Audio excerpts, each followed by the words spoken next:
할렐루야, 반갑습니다. 오복음TV와 함께하는 복음으로 보는 성경, 오늘 이사야 34장입니다. 자, 이사야서는 28장부터 35장까지 1장부터 24장까지 있었던 그 유다와 열방들에 대한 이야기, 구원, 하나님의 구원에 대한 이야기를 다시 한번 반복한다. 저희들이 그렇게 보았습니다. 자, 우리 28장은 에브라임, 29장은 아리엘로 제목을 보았고요. 30장, 31장은 애굽이죠. 애굽 의지하지 말라는 거예요. 애굽도 망하고 왜 한 왕이 나오겠다는 겁니다. 히스기야, 가까이 있는 히스기야 왕을 이야기했고요. 32장에서요. 한 왕입니다.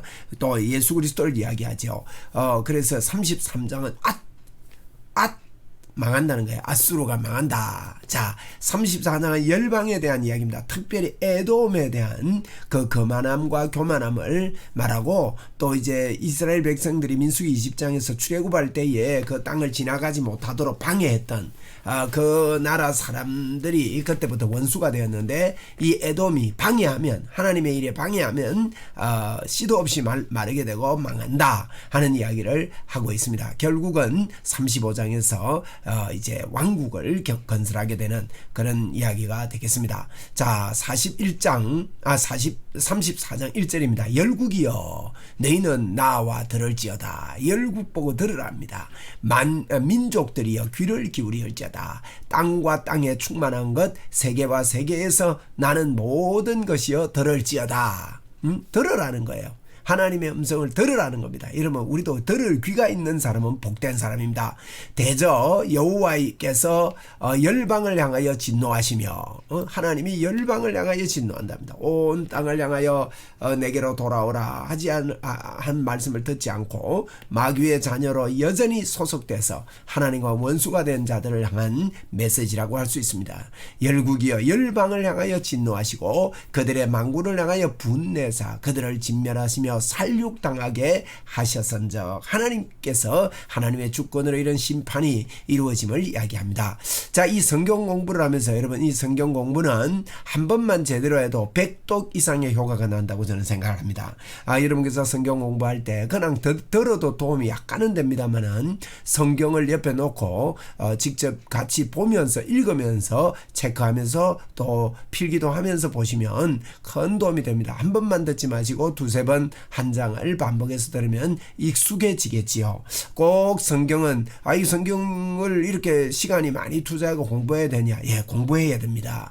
우리가 하나님을 믿는다고 그러면서 하나님을 잘 알지 못하고 하나님을 믿을 수 없습니다. 하나님을 아는 것이 우리의 힘이 되고 하나님께서 기뻐하십니다. 그래서 성경은요, 우리가 24시간 속에 꼭 공부를 해야 되는데, 그냥 읽는 것도 도움이 됩니다. 필사도 도움이 됩니다. 그러나 제가 이렇게 설명하는 이 설명들을 들으시고 공부하시면 100독 이상의 효과가 있다. 저는 그렇게 확신합니다. 왜냐하면 저도 100독 할 때까지 성경을 제대로 잘 모르고 읽었던 것 같습니다. 그래서 이런 공부들은 큰 도움이 됩니다. 자, 같이 3절을 보겠습니다. 그 살육당하는 자는 내 던진 바 되며 그 사체의 악취가 솟아오르고 그 피에 산들이 녹을 것이며, 우리 하나님께서 심판하실 때의 모습을 그리고 있습니다. 살육당하는 자는 내 던진 바 되고 그 사체의 악취가 솟아오르고 그 피에 산들이 녹을 것이며, 그 엄청난 피가 흐른다 이 말이죠. 산이 녹을 정도니까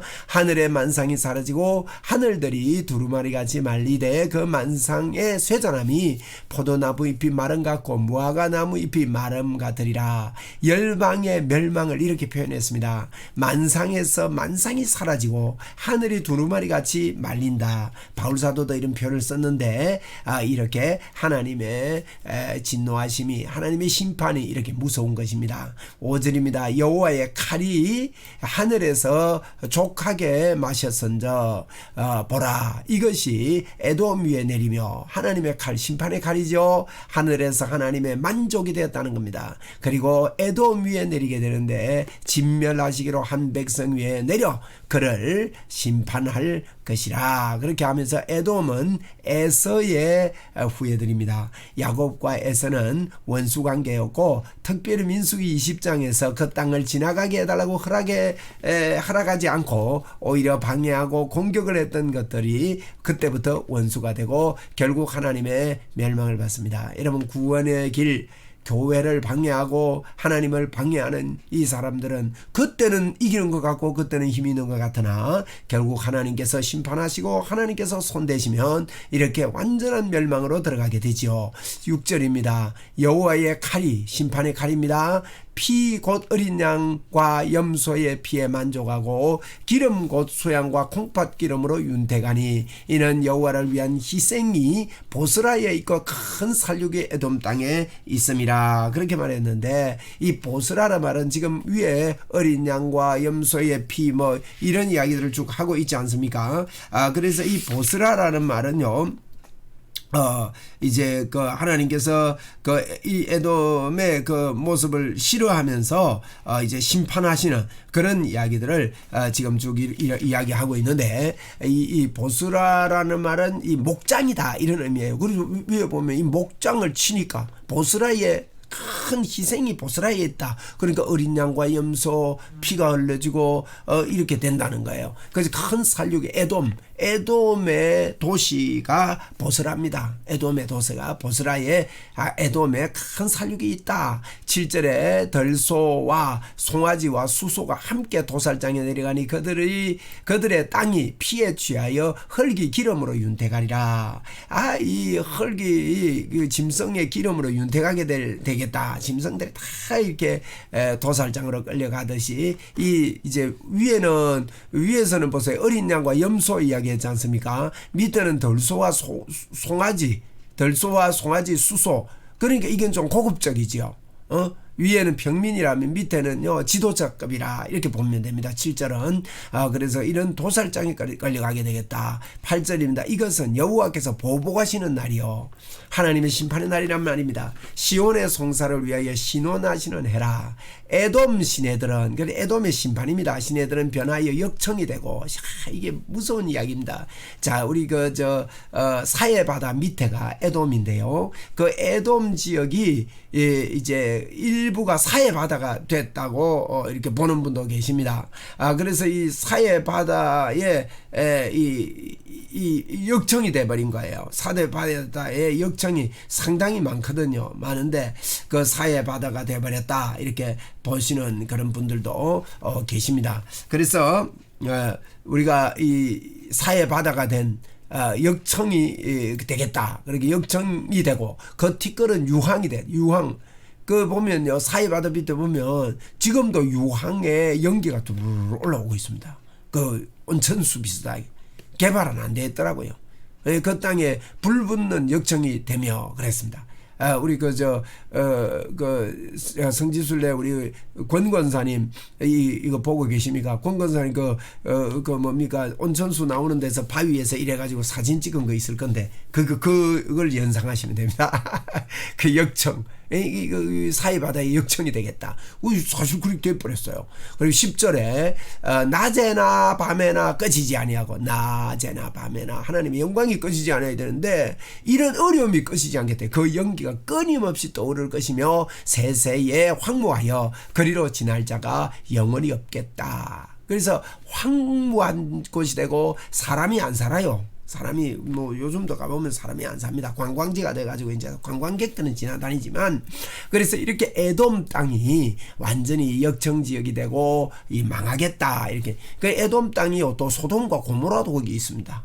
소돔과 고모라도 있어가지고 소돔과 고모라도 일부가 이제 사해 바다 안으로 들어갔다 이렇게 보는 분도 계시는데, 어쨌든 이제 이렇게 영영이 이런 멸망을 당하겠다. 그리고 당하세와 고슴도치가 그 땅을 차지하며 짐승이 차지하는데 부엉이와 까마귀가 거기 살 것이며, 에돔에 이미 짐승들이 있죠. 여호와께서 그 위에 혼란의 줄과 공허의 줄을 들이우시고, 혼란과 공허가 있겠다 이 말이에요. 그들이 국가를 이으려 하여도, 국가를 세우려 해도 귀인들을 부르되 아무도 없겠고 그 모든 방백도 없게 될 것이요. 그래서 사람이 안 살고 사람이 없다.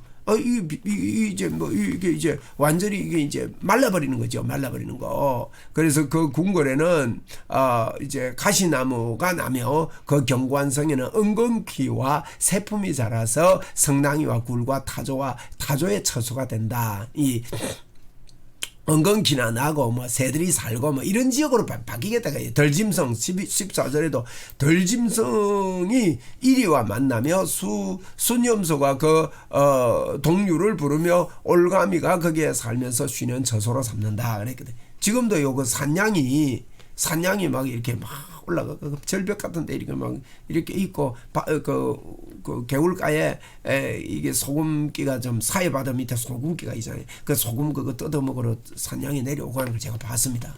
이렇게 덜짐승들이 이렇게 살게 될 것이다.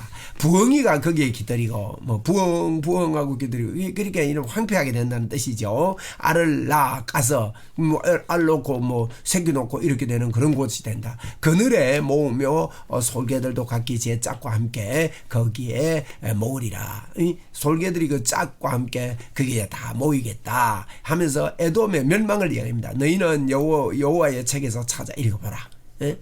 하나님의 말씀을 보라 합니다. 이것들 가운데서 빠진 것이 하나도 없고 제 짝이 없는 것이 없으니 이는 여호와의 입이 이를 명령하고 그의 영이 그것들을 모으셨습니다. 하나님의 말씀은 1.1에게도 변함없다 그 뜻입니다.